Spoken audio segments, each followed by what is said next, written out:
This video is just my first impression of the 2021 R1250GS Adventure 40th Anniversary Edition. Try saying that a lot.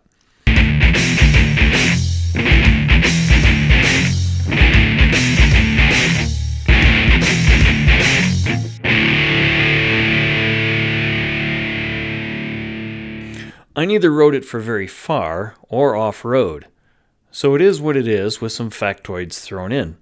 Frankly, I've been putting off this video because there is a whole lot to say about the BMW Adventure series, and I'm the least qualified to say it. Still, you haven't clicked the back button yet, so here goes. BMW has been making adventure bikes for over 40 years, and it could be said that they invented the genre. You might have seen my review of the R1250GS. That's basically its little brother. This is the same, only with ever so much more so. BMWs don't get talked about too much because you don't see a bunch of BMW riders lounging about the dealer's coffee area talking about how loud their bike is with the new Vance & Hines pipes on it, or when they hope to get the Stage 4 service done. BMW riders are out riding, and they are often out of cell phone range. Now, as I covered before, the GS, if I can say it right, stands for Geländestrasse, meaning land and or street. Basically, it's a bike that can go anywhere. This one is the 40th Anniversary Edition, as you can tell from the black and gold letters. Yellow letters? I don't know. You know what I mean. It has full LED lighting with daytime running lights and optional adaptive headlights that follow the curves in the road, both up and down and side to side. Like I said, that's an option. It has a USB port for charging your phone. You can get optional tall handlebar risers to aid in standing up while riding. I think I would need those. I like to stand up when I ride. It features a 6.5-inch TFT color display, and in that display, it also features 3 ride modes, or more if you pay for the optional modes. The included modes are Eco for economy, Rain, and Road.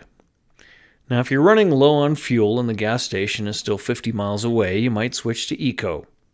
Are you sitting at a red light in the rain? Switch to Rain so you don't spin out the rear when the light changes. 105 foot-pounds of torque can do that. Are you riding through the waters of Camp Lejeune? Well, you'll want Rain mode again, and maybe some kind of mask. If you don't care about ride modes, leave it in Road and just get used to it. A lot of us grew up without ride modes.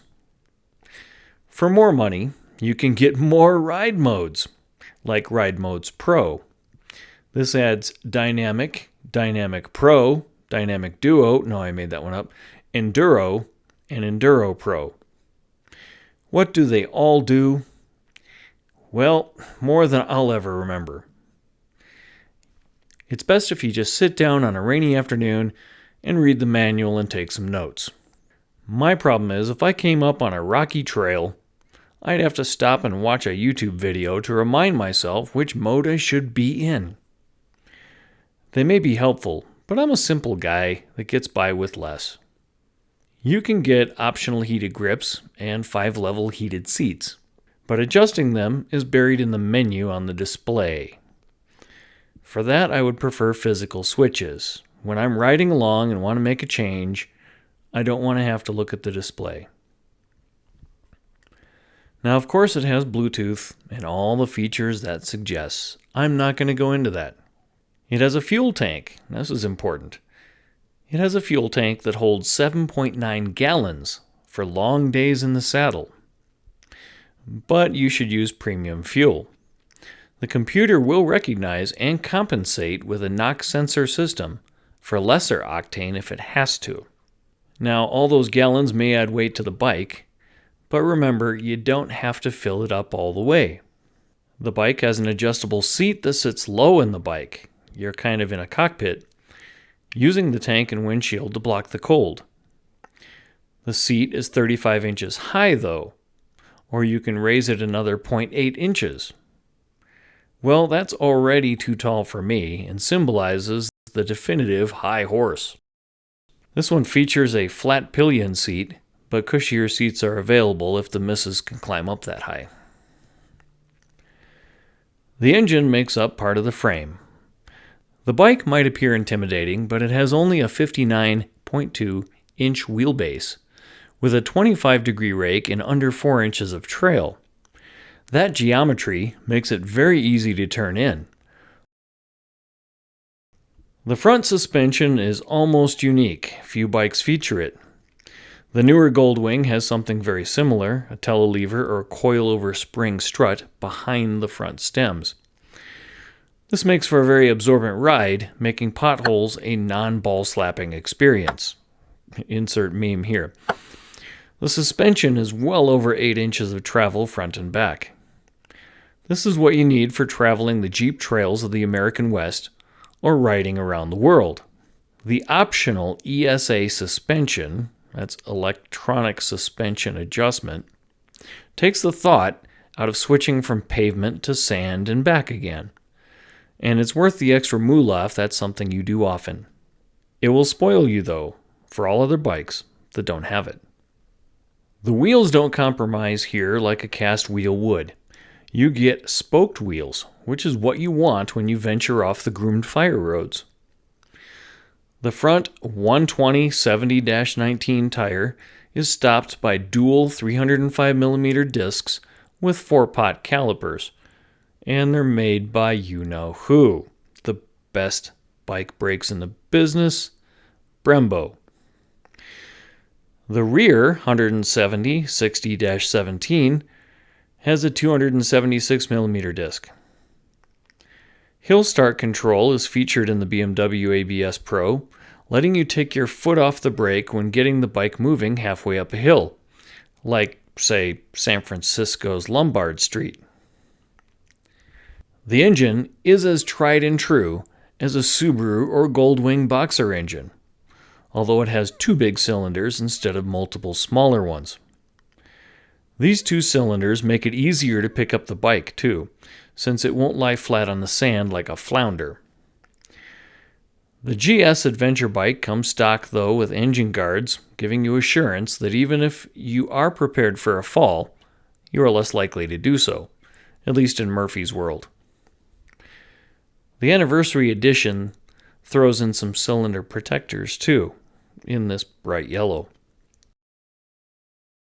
The engine is a 1254cc Boxer engine with 136 horsepower and 105 foot-pounds of torque. Now, Harley's Pan America may best those numbers, but you don't need or want absurd power when crawling up a grooved dirt hillside. The Pan America weighs as much, it's top-heavy, and it also doesn't have a shaft drive. The BMW can take you over 120 miles per hour. So why would you want more? Are you going to take it to the track? But that brings me to a criticism. Can you take this bike anywhere? Yes. Should you, though? If you are primarily riding dirt single-track trails, get a dirt bike. They're lighter and they glide over sand much easier than a 600-pound bike. From what I've seen, all that torque has a habit of digging a hole in the sand from a dead stop. Maybe putting it in rain mode would help. Still, if you want only one bike to go everywhere, there are plenty of people on YouTube and social media who do just that. They don't let the weight, the height, or excessive power stop them from doing jumps, riding wheelies, or climbing up the side of mountains. The engine delivers its power to a wet clutch with an anti-hopping function and a quiet 6-speed transmission. This is a very refined machine, not something that just emerged out of last year's boardroom design committee. One major advantage this bike has over almost all other adventure bikes is a component that gets forgotten because it requires very little maintenance: the shaft drive. Most other adventure bikes have a chain final drives. Chains can lose a master link in the dirt, they can come loose and wrap tight into the sprocket, or they can just snap a link and leave you miles from anywhere useful. They require lubrication and tensioning. Sprockets, both of them, require replacement from time to time also. A shaft drive simply requires a change of fluid at a reasonable interval, and the shaft itself is protected from the elements. So should you get the GS Adventure or the standard GS? Well, if I was just going to stick to summer pavement, I might get the standard GS because I wouldn't need the engine guards and the large fuel tank. However, the large fuel tank serves as a wind protector too, so it's kind of a toss-up. If I was to venture off the pavement, though, I would start adding engine guards and carrying extra fuel. At that point, the price and weight difference begins to narrow. Now, anyone can read a spec sheet. What do I personally think about the R1250GS Adventure? How about I want one?